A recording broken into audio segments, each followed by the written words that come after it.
A continuación, se dirigirá a toda la nación el presidente Hipólito Mejía. Pueblo dominicano, me dirijo al país para fijar con responsabilidad y claridad meridiana mi posición sobre la impunidad y la corrupción en la República Dominicana. Dos graves males que han sido resaltados por el escándalo de Odebrecht. En el contexto de asombro e indignación social creado por este caso, se dice que los presidentes de la República desde el año 1999 a la fecha tienen responsabilidad directa en la comisión de los hechos denunciados. Por ello se pretende dejar en la conciencia pública la idea de que en nuestro país todos los gobernantes aprovechan su posición para beneficio propio. Digo con firmeza que en mi caso eso no es verdad. El país está indignado con justa razón por los altos niveles de impunidad que existen en la República Dominicana. Yo comparto esa indignación.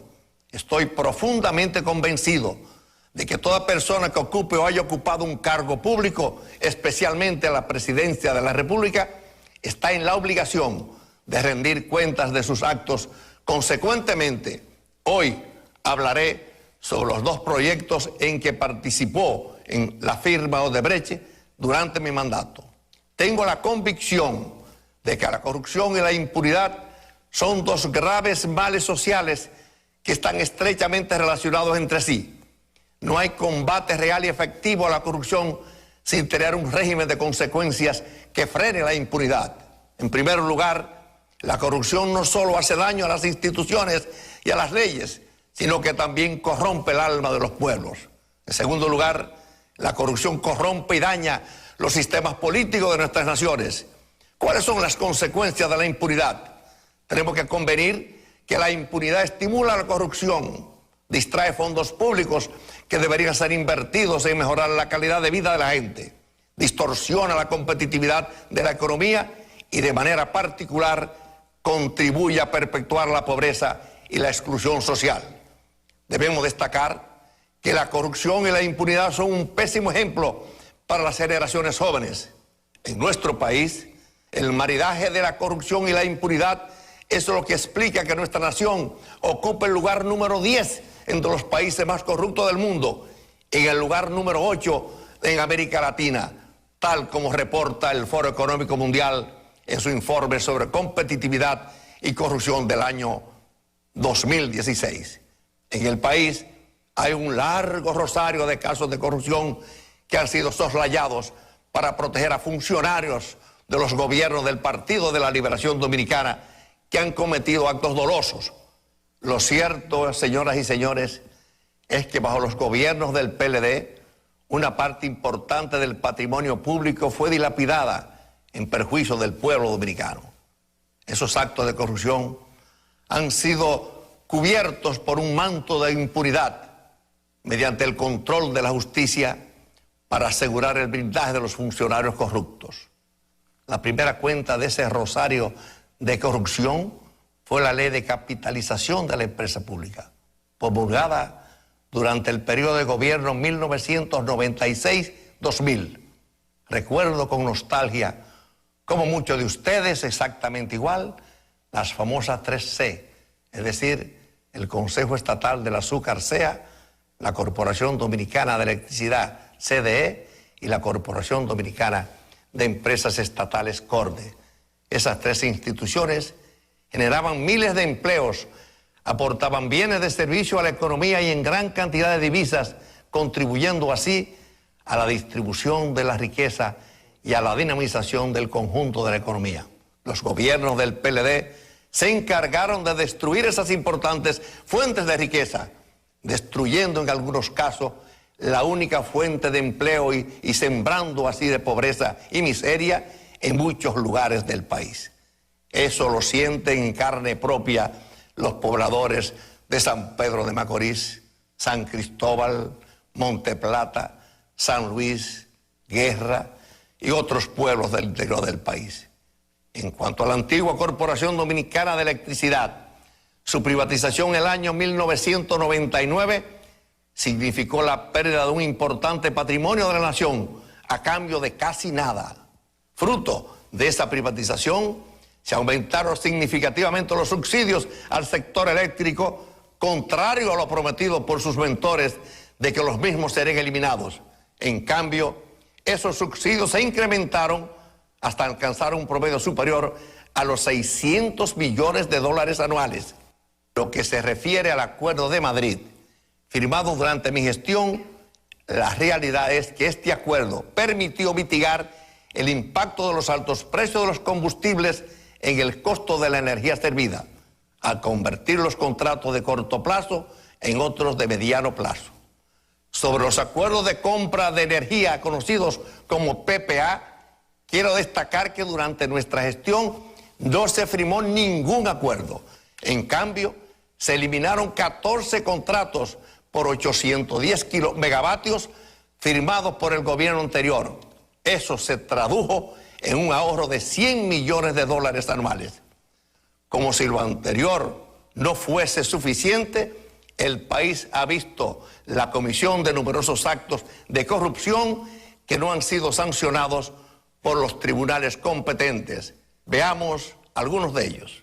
La Oficina de Ingenieros Supervisores de Obras del Estado, mejor conocida como OISOE, es un emblema de las anomalías que ocurren en el sector público, ya que allí, según se ha puesto en evidencia, se practica la extorsión, se sobrevalúan las obras y se viola la ley de licitaciones, entre otras.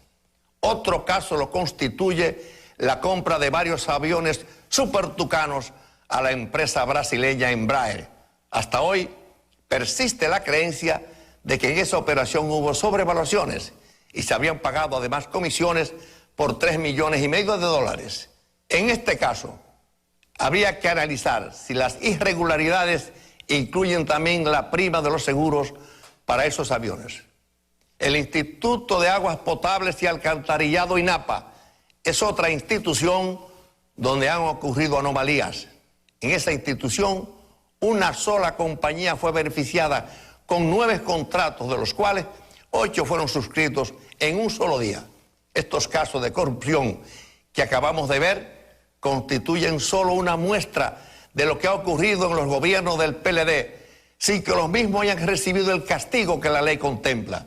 Y esa impunidad, señoras y señores, ha abierto una herida moral en nuestra sociedad que todavía no ha sido sanada. Esa es la verdadera herida social que genera pobreza, perpetúa la exclusión y debilita la cohesión social de nuestro país. Esa es la verdadera herida social que no se cura con el clientelismo y la impunidad. A diferencia de la protección a la corrupción que han hecho otros presidentes, me siento con la conciencia tranquila y orgulloso de que mi gobierno se enfrentó con responsabilidad y apego a la ley uno de los casos de corrupción más graves de nuestra historia reciente. Me refiero al caso Baninter y otras instituciones bancarias. En efecto, en el año 2003, cuando se reveló que en este banco se había violado la ley en perjuicio de miles de ahorrantes, tuve la determinación de enfrentar la crisis que esto generó y someter a la justicia a los responsables del fraude. En este caso, todos los ahorrantes se les pagó su dinero sin macuteo ni extorsión. Para evitar la repetición de un fraude con estas características y que las arcas públicas tuvieran que cargar con las consecuencias, fue aprobado por iniciativa nuestra un nuevo marco regulatorio que incluía, entre otras cosas, transferir la responsabilidad civil a los accionistas de los bancos. Actué de esa manera por mi convicción de que la lucha contra la corrupción exige de un régimen de consecuencias sin impunidad y con un justo castigo a los culpables. De igual manera, procedí en otros casos de corrupción que involucraron a funcionarios de mi gobierno. Ahora, señores, quiero tratar o referirme de manera particular a los 2 proyectos en que estuvo involucrada la compañía Odebrecht durante mi mandato. El primer proyecto que involucró a la Odebrecht en mi gobierno fue el acueducto de la línea noroeste. En efecto, al asumir la presidencia encontré un contrato de préstamo por un monto de 129 millones de dólares. que había sido aprobado el 7 de octubre del año 1999 por el gobierno presidido por el doctor Leonel Fernández para este importante proyecto. Decidí darle continuidad a ese proyecto porque conozco desde hace mucho tiempo la relevancia del agua potable para mejorar la calidad de vida de los residentes de la línea noroeste. De manera muy personal, me sentí en el deber como presidente de hacer realidad el sueño de Antonio Guzmán y de José Francisco Peña Gómez de dotar agua a esa región. El proyecto original fue reformulado para conseguir dos objetivos. Primero, llevar agua potable a comunidades no incluidas en el diseño original, tales como Navarrete en Santiago, Manzanillo en la provincia de Montecristi y Carbonera en la provincia de Dajabón, y la Loma del Flaco en la provincia de Valverde, entre otras. En segundo lugar, se buscaba que el acueducto funcionara por gravedad, en lugar de usar bombas de impulsión. Al distribuir el agua por gravedad, los costos de operación del acueducto se reducirían considerablemente durante su vida útil. El contrato de ejecución de esta obra fue adjudicado a un consorcio integrado por las empresas brasileñas Andrade Gutiérrez y Odebrecht. Los cambios introducidos al diseño de esta obra para alcanzar los objetivos antes mencionados resultaron en una modificación del presupuesto original de 129 a 141 millones de dólares, solo para el acueducto de la línea noroeste. Al término del gobierno que presidí, el acueducto de la línea noroeste no estaba concluido. Correspondió al nuevo gobierno continuar esa obra. El otro proyecto contratado con la empresa brasileña durante mi presidencia fue el de la presa de Pinalito. Este proyecto consistía en la construcción de una central hidroeléctrica en la provincia de Monseñor Noel, aguas arriba de la presa de Río Blanco. ¿Por qué este proyecto era necesario? La importancia de esta obra se resumía en dos objetivos principales. Primero, era la generación hídrica de 50 megavatios de energía eléctrica, y el segundo, la protección de la cuenca hidrográfica de la presa de Río Blanco. Aunque ese proyecto no se ejecutó durante mi presidencia, considero imperativo explicar los pasos dados por mi gobierno para su formulación y búsqueda de financiamiento. La viabilidad de esta obra había sido determinada en el año 1984, es decir, 16 años antes del gobierno que presidí, por un estudio de prefactibilidad realizado por la Agencia Internacional de Cooperación Económica, JICA, de Japón, mediante una donación de ese gobierno. Posteriormente, en julio del año 2002, se contrató un estudio de factibilidad y diseño definitivo de esa obra.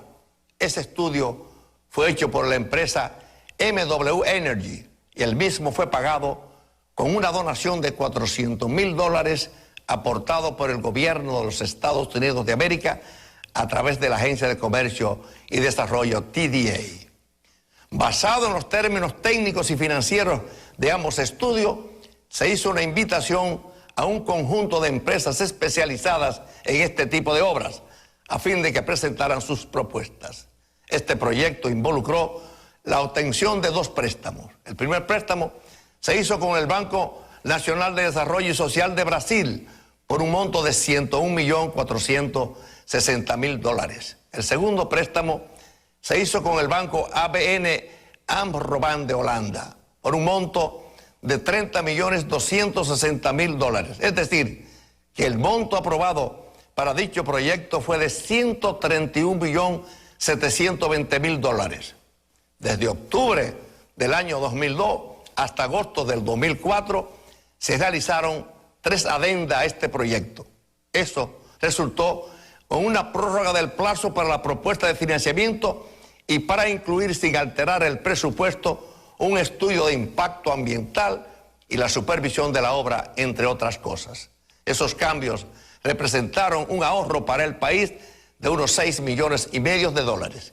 Aunque para el año 2004 ya se habían terminado todos los estudios y disponíamos de los recursos para iniciar la ejecución de la obra, la prudencia me aconsejó que en medio de una campaña electoral era inoportuno iniciar una obra de esa trascendencia al término de mi gobierno. Eso significa que durante mi gobierno no se desembolsaron fondos para la central hidroeléctrica del Piedradito.